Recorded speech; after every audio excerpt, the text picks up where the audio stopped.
Hi guys, thanks for joining my channel. Today I'm going to show you how I use my sinking funds worksheet to calculate out how much I need to allocate monthly for my sinking funds in my budget. If you haven't done so already, I'd like to take a moment to ask you to please subscribe to my channel. And if you find this content interesting, please give me a like. You can check out more posts and videos at my blog, lifecontrolled.com. I have several different columns on this worksheet. The first is need or want. This is where I identify with an N or a W if the item is a need or a want. My first item that I'm going to put down is my car insurance. My car insurance is a necessary item. It's going to occur no matter what. The next column is my goal or the amount due. In this case, I know that I have a $123.64 car insurance bill that's coming due in June.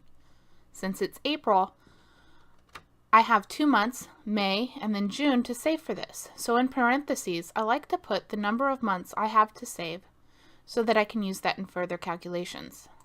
I like even numbers in my budget, so I'll round that $123.64 to $124. For cap, I'll leave that item blank.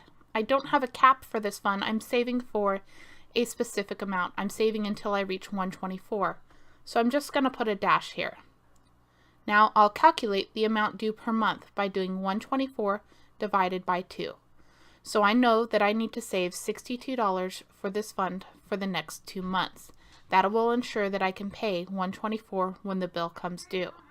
Keep in mind that after I pay this bill in June, the amount I need to put away each month or save into my sinking fund is going to decrease. It's going to go down to $21.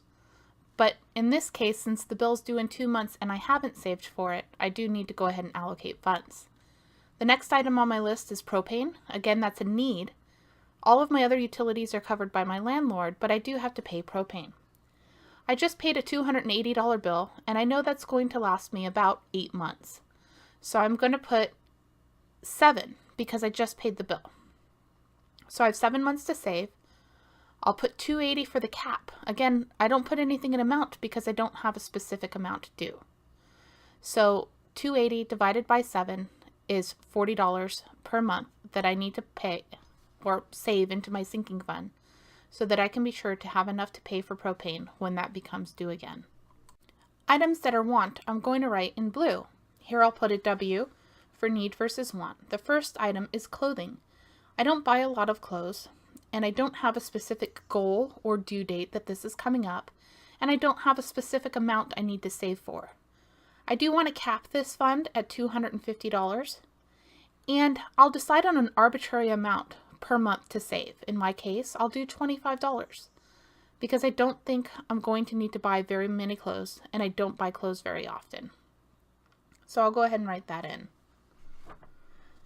Other funds I might save for are, for example, home maintenance, health, gifts, books, crafting, etc. I'll go ahead and fill some of these in pretty quickly.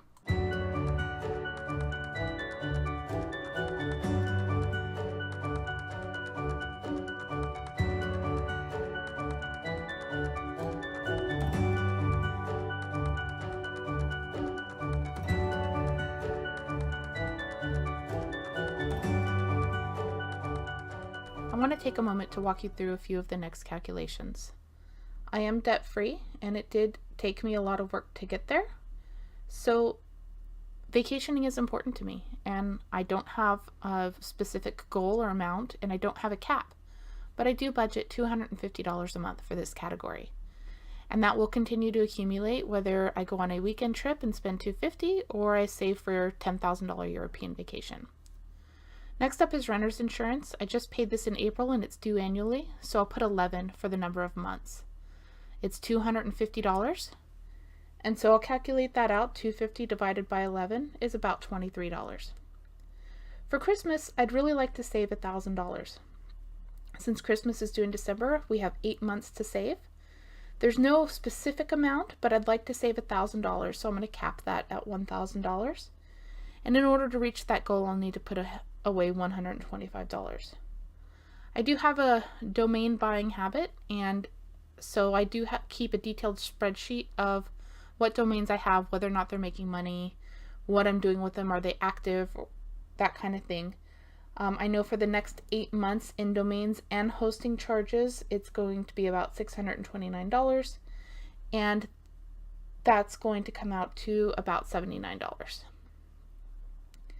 Last up is saving for my daughter's back to school, which is in September. I have 5 months to save for that, and I figure I'll need around $300 or so to get her all of the clothing and school supplies that she'll need. So I'll put September with a 5 in parentheses, and then divide 300 by 5, and I get $60 a month. So let's go ahead and add all of these up. I reach a grand total of $844. This is the amount I need to set aside in my sinking funds to pay for expenses I know that are going to come up but are not necessarily monthly.